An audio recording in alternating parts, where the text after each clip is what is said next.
রাজপ্রাসাদের বিশাল উঠানের চারপাশে সৈন্য, মন্ত্রী আর দরবারের লোকজন জড়ো হয়েছে। চারিদিকে টান টান উত্তেজনা। একটা প্রাচীন পাথরের মূর্তিকে ঘিরে হুলুস থুলুস কাণ্ড শুরু হয়েছে। রাজা রাজপ্রাসাদের সামনে দাঁড়িয়ে আছে, কিন্তু তার মুখ একদম ফ্যাকাশে। সামনে দাঁড়িয়ে থাকা মূর্তিটার দিকে এক দৃষ্টিতে তাকিয়ে আছে। হঠাৎ মূর্তিটার চোখ জ্বলে ওঠে। চারপাশে চিৎকার শুরু হয়ে যায়। আরে, মূর্তিটা নড়ছে! ওরে বাবা, এ যে হাঁটতে শুরু করেছে! কেউ কেউ চিৎকার করে বলছে, সেনাপতি, কিছু করুন তাড়াতাড়ি! রাজা ভয়ে চিৎকার করে ওঠেন, কি বলছো তোমরা?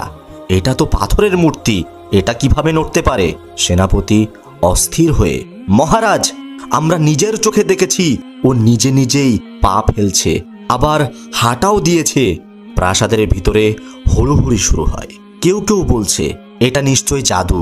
আবার কেউ, না না, এটা পাপের ফল, আমরা মূর্তি বানিয়ে গোনাহ করেছি। ঠিক সেই সময় এক বুড়ো খাদেম, যিনি অনেক বছর ধরে রাজপ্রাসাদের ভিতর কাজ করেন, তিনি কাপা গলায় বললেন, মহারাজ, মনে আছে এই মূর্তিটার নিচে এক কবর ছিল, তাতে কিছু লেখা ছিল যেটা কেউ পড়তে পারেনি।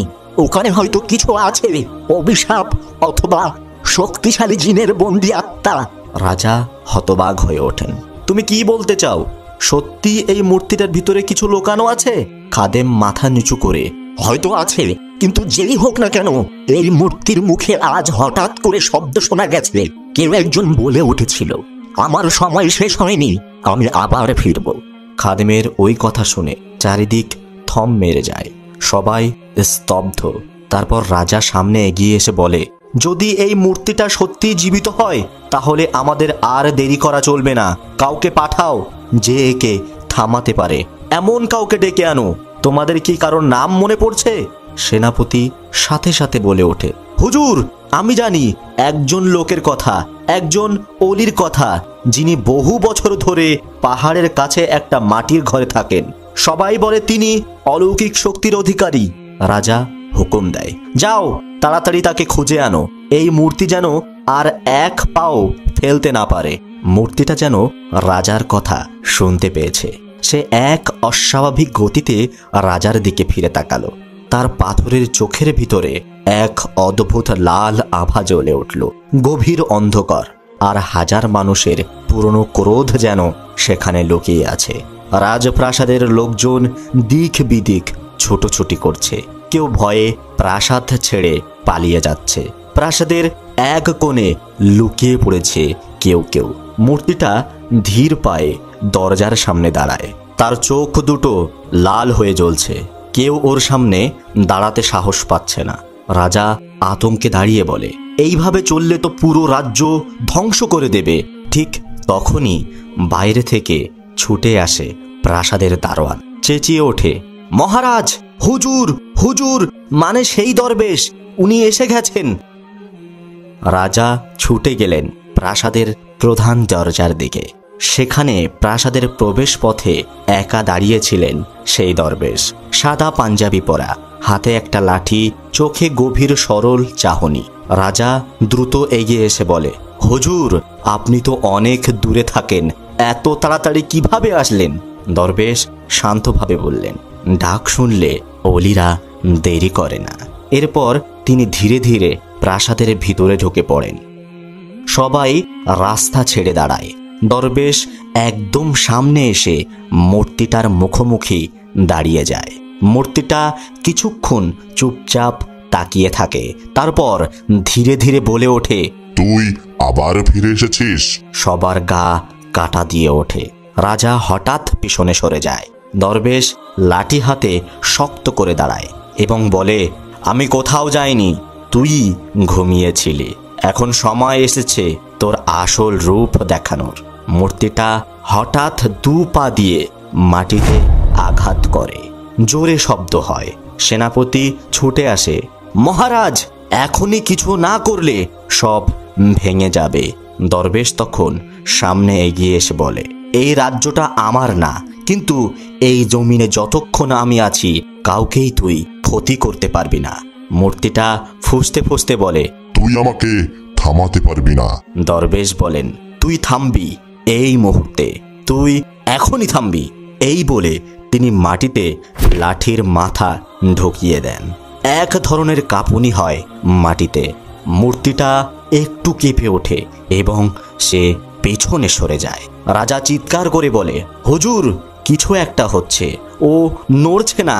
দরবেশ সামনে গিয়ে থেমে দাঁড়ায়, বলে, এইবার তোকে নামতে হবে তোর আসল রূপে। একটি অপার্থিব নীরবতা ছেয়ে গেল চারপাশে। সবাই নিঃশ্বাস আটকে প্রতীক্ষা করছে এরপর কি হবে। দরবেশের চোখে একটা অদ্ভুত দৃঢ়তা।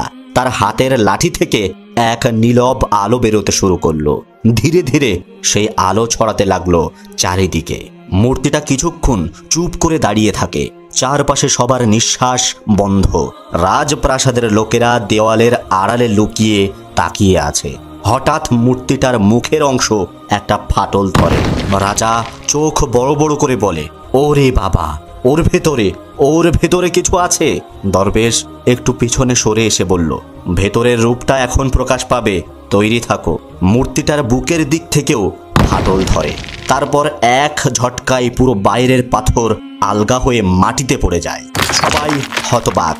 ভেতর থেকে বের হয়ে আসে একটা রক্তচক্ষু লালচে চেহারার রাক্ষস। চুলগুলো তার এলোমেলো, দাঁত বেরিয়ে আছে, গায়ে আগুনের মতো লাল আঁচড়। রাক্ষস চিৎকার করে ওঠে, তুই থামবি না, তাই না? তুই আবার ফিরেছিস এই রাজ্যে। দরবেশ থামলেন না। লাঠি হাতে এগিয়ে বললেন, তুই আমার পরিচয় জানিস না। আল্লাহর অলিরা ফিরে আসে কাজ শেষ না হওয়া পর্যন্ত। রাক্ষস গর্জে ওঠে, এইবার তোর শরীর থেকে জান বের করব আমি। এই বলেই সে দৌড়ে এসে লাফ দিয়ে দরবেশের উপর আঘাত করতে চায়। সবাই চিৎকার করে ওঠে, বাঁচান হুজুরকে। কিন্তু দরবেশ নড়লেন না, একদম ঠান্ডা মাথায় দাঁড়িয়ে আছেন। এক সেকেন্ডে দরবেশ তার লাঠিটা ঘুরিয়ে ঠাস করে একটা শব্দ করলেন রাক্ষসের বুকে। রাক্ষস ছিটকে পড়ে যায় কয়েক হাত দূরে। মাটি কেঁপে ওঠে। রাজা হতবাক হয়ে বলে, এই মানুষটা কি আসলেই অলৌকিক শক্তির অধিকারী? রাক্ষস কাশতে কাশতে উঠে বসে, রাগে কাঁপছে। সে বলে, আজ না হলেও কাল তুই মরবি দরবেশ। দরবেশ ঠান্ডা গলায় বলেন, তুই কাল পর্যন্ত থাকবি তো? এই কথা শুনেই রাক্ষস আবার গর্জে ওঠে। চারপাশের বাতাস গরম হয়ে ওঠে, কিন্তু দরবেশের চোখে ভয়ের লেশ মাত্র নেই। বরং তার চোখ এক অদ্ভুত স্থিরতা, যেন তিনি হাজারো বছর ধরে এই মূর্তির জন্যই অপেক্ষা করে আছেন। রাক্ষস রেগে গর্জন করে ওঠে আকাশের দিকে, মুখ করে চিৎকার করে ওঠে, আয় আয়, আগুন আয়, এই রাজ্যে আর শান্তি নেই। এই মুহূর্তে চারিদিকে কালো হয়ে আসে, মেঘ জমে যায়। হঠাৎ আকাশ থেকে ঝপাং করে আগুনের বল পড়ে দরবেশের চারপাশে। চারিদিক গরম। রাজা আর সৈন্যরা ভয়ে অনেকটাই পিছনে সরে যায়। রাজা চিৎকার করে ওঠে, আরে কেউ পানি আনো, দরবেশ পুড়ে যাবে যে। কিন্তু দরবেশ এক চুলো না নড়ে আগুনের মধ্যেই দাঁড়িয়েছে। তিনি চোখ বন্ধ করে শুধু বললেন, লা ইলাহা ইল্লাল্লাহ। হে আল্লাহ, আপনি তো বলেছেন আগুন আমার বন্ধু বান্ধাদের কোনো ক্ষতি করতে পারে না। এই কথার পরেই আগুনটা হঠাৎ নিভে গেল। দরবেশের গায়ে আঁচড়ও লাগলো না, যেন কিছুই হয়নি। রাজা হা করে তাকিয়ে থাকে, এটা কিভাবে সম্ভব? রাক্ষস এবার ভয় পেয়ে যায়, পিছনে হাঁটতে শুরু করে। সে গলা কাঁপিয়ে বলে, তুই তুই কার জাদুকর? দরবেশ চোখ মেলে তাকায়, বলেন, আমি আল্লাহর সেই অলি যাকে মানুষ চেনে না, কিন্তু শয়তান ঠিকই চেনে। এইবার দরবেশ তার লাঠি মাটি থেকে তুলে আকাশের দিকে নাড়াতে লাগলো। চারিদিক বাতাস হয়ে উঠল।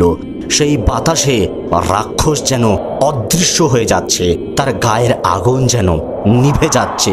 রাক্ষস ছটফট করে, থাম থাম বলছি, আমি হেরে গেছি, তুই থাম। দরবেশ বলেন, তুই এত সহজে হার মানিস? তো চল তোর আসল রূপ দেখা যাক। এই বলে দরবেশ সামনে এগিয়ে যায়। রাক্ষস কেঁপে কেঁপে উঠতে থাকে।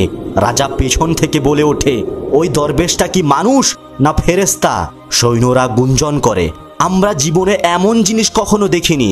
এদিকে রাক্ষস এবার আর দাঁড়াতে পারে না। হঠাৎ গায়ের চামড়া ফেটে ফেটে এক বিশাল দানব রূপ নেয়। 6টা হাত, 3টে চোখ, লাল জ্বালা চারপাশে। এমন কিছু আগে কেউ কখনোই দেখেনি। আকাশে মেঘ জমে কালো হয়ে আছে, যেন অদৃশ্য কোনো শক্তি সমস্ত আলো গিলে ফেলেছে। রাক্ষসের 3টি চোখ জ্বলজ্বল করছে, যেন 3টে অশুভ নক্ষত্র। রাজপ্রাসাদের সিংহাসনের পেছনে লোকানো গুপ্তধন থেকে বেরিয়ে আসা এই দানবের গায়ের চামড়া যেন প্রাচীন পাণ্ডুলিপির পাতার মতো। তাতে অজানা ভাষায় লেখা রয়েছে হাজারো অভিশাপ। দরবেশ সামনে দাঁড়িয়ে, মাথা নিচু। চারপাশের বাতাস থেমে গেছে, যেন সবাই নিঃশ্বাস বন্ধ করে আছে। হঠাৎ রাক্ষস গর্জে উঠল, এইবার বুঝবি তোর আল্লাহর শক্তি কতটুকু। তার 6টা হাত একসাথে নড়ে, মাটি ফেটে আগুন বেরায়, চারপাশে আগুনের বৃত্তি তৈরি হয়। রাজা দূর থেকে কাপা গলায় বলে, সেনাপতি কিছু একটা করো, দরবেশ মারা গেলে আমরাও শেষ। সেনাপতি চুপ, কারণ তার চোখের সামনে যা ঘটছে সেটা বিশ্বাস করার মতো না। রাক্ষস এবার 2 হাত দিয়ে একটা পাথর ছুঁড়ে মারে দরবেশের দিকে। পাথরটা আকাশ কাঁপিয়ে আসে, কিন্তু ঠিক সেই মুহূর্তে দরবেশ 1 পা এগিয়ে আসে, লাঠি তুলল। লাঠি দিয়ে সেই পাথরকে আটকালো। একটা শব্দ হলো, পাথরটা মাটিতে পড়ে যায়। রাক্ষস থমকে যায়, এত বড় পাথর কিভাবে ভাঙলি তুই? দরবেশ এবার চোখ তুলে বলে, আল্লাহ চাইলে সবই সম্ভব। রাক্ষস হাসতে হাসতে বলে, তোরা শুধু গল্প জানিস, বাস্তব যুদ্ধ জানিস না। এই বলেই সে 6টা হাত একসঙ্গে মুঠো করে সামনে ছুঁড়ে দিল একটা আগুনের তীর। দরবেশ লাঠি ঘোরায়, তার আগুনের তীর বাতাসে ছাই হয়ে যায় নিমেষের মধ্যে। রাক্ষস এবার কেঁপে ওঠে, সে বুঝে যাচ্ছে এই লক্ষ্যে সাধারণভাবে হারানো যাবে না। দরবেশ 1 পা এগিয়ে আসে, তার কণ্ঠে জোর, এই রাজ্যে আল্লাহর নাম চলবে, তোর মতো শয়তান না। এখন শেষবারের মতো বলি, তুই পালা। রাক্ষস এবার পিছু হাঁটে, তার চোখে ভয়, কণ্ঠে কাঁপুনি। তুই মানুষ না, তুই জান্নাতের দারোয়ান মনে হয়। রাজা হতবাক হয়ে বলে, আমার চোখের সামনে আল্লাহর অলির শক্তি দেখেছি। রাক্ষস একটুখানি পিছনে হেঁটে গেলেও হঠাৎ থমকে দাঁড়িয়ে গেল। তার 6টা হাত এবার পেছনে নিয়ে গুটিয়ে নিচ্ছে কিছু, আর ঠোঁট নাড়িয়ে পড়ছে কোনো মন্ত্র। দরবেশ এক পলকে বুঝে গেল এটা সাধারণ কিছু না। রাজা তখন দূরে দাঁড়িয়ে চিন্তিত মুখে বলে, এবার কি করব? রাক্ষস তো কিছু ভয়ঙ্কর করছে। রাক্ষস এবার মাটিতে 6টা হাত একসঙ্গে ঢোকালো, মাটিতে ফাটল ধরল, আর ফাটলের মধ্যে থেকে উঠতে থাকলো কুয়াশা আর ধোঁয়া। আর সেই ধোঁয়ার মধ্য থেকে বেরিয়ে এলো একটা কালো রঙের দানব, চোখ লাল, দাঁত 6 ইঞ্চি লম্বা। রাজা তো দেখেই চিৎকার করে উঠল, এ আবার নতুন কি জিনিস? রাক্ষস গর্জে উঠে বলে, এটাই আমার শেষ অস্ত্র। একে বলে ছায়ার শয়তান। এটা কারোর চোখে দেখা যায় না, শুধু যার উপর আক্রমণ করবে সেই বুঝবে। দরবেশ এবার হাত তুলে আসমানের দিকে তাকিয়ে বলে উঠল, হে আল্লাহ, আপনি তো শুধু আমাকে এই যুদ্ধের দায় দিয়েছিলেন, আমি তো শুধু আপনার ইশারায় এসেছি, এখন আপনি দেখান আপনার কুদরত। হঠাৎ আকাশ কেঁপে ওঠে, গর্জনের মতো পুরো রাজ্য কাঁপে। মেঘের ফাঁক থেকে এক ঝলক আলো দরবেশের মাথার উপরে পড়ে। রাক্ষস থমকে যায়, তার মুখ শুকিয়ে যায়। রাক্ষস ফিসফিস করে ওঠে, এই আলো তো আমি কয়েক বছর আগে এই পীরের লাশের গায়ে দেখেছিলাম। সেই দিন আমার শরীর আগুনে জ্বলেছিল, আজ আবার। আর সেই মুহূর্তে দরবেশ উঠে দাঁড়িয়ে বলে, তোদের ছায়া থাকলে আমাদের আলো আছে। তোরা অন্ধকারের প্রতীক, আর আমরা আলোর প্রতীক। আলোর ঝলকে ছায়ার দানব কেঁপে ওঠে, মনে হচ্ছে আকাশ যেন ছোট হয়ে যাচ্ছে। তারপর ঝট করে একটা শব্দ শোনা গেল। রাক্ষস এবার পিছিয়ে গেল কাঁপতে কাঁপতে। এখন বল, তোকে আগুনে ফেলবো না তুই নিজেই পাতালে যাবি? রাক্ষস কাঁপা কণ্ঠে বলে, আমি চলে যাচ্ছি, আমার ভুল হয়েছে। আমি আপনাকে চিনতে পারিনি যে আপনি একজন আল্লাহর ওলি। এরপর দরবেশ মাটিতে লাঠি রাখতেই মাটি আবার ফাটল ধরল। তারপর সেই ভয়ঙ্কর দানবরূপী রাক্ষস সেই গর্তের ভিতরে লাফ দিল, আর সেই মুহূর্তেই সে অদৃশ্য হয়ে গেল। রাজা দৌড়ে এসে দরবেশের সামনে হাঁটু গেড়ে বসে পড়ল, বলে উঠল, মাফ করবেন হুজুর, আমি তো কিছু বুঝতাম না। এবার থেকে আমি আল্লাহর নাম নিয়ে এই রাজ্য চালাবো, আপনি শুধু পাশে থাকবেন। দরবেশ শান্ত গলায় বলে, আমি না, আল্লাহ পাশে থাকলেই কেউ কিছু করতে পারবে না। এই বলে দরবেশ সেখান থেকে চলে গেলেন নতুন কোনো রহস্যের খোঁজে। তো প্রিয় দর্শক, এই ছিল আজকের ঘটনা। তো ঘটনাটি যদি ভালো লেগে থাকে তাহলে অবশ্যই লাইক, সাবস্ক্রাইব আর শেয়ার করতে ভুলবেন না। আর হ্যাঁ, এই গল্পটি কোনো সত্য ঘটনা নয়, শুধুমাত্র একটি অনুপ্রেরণামূলক কাহিনী।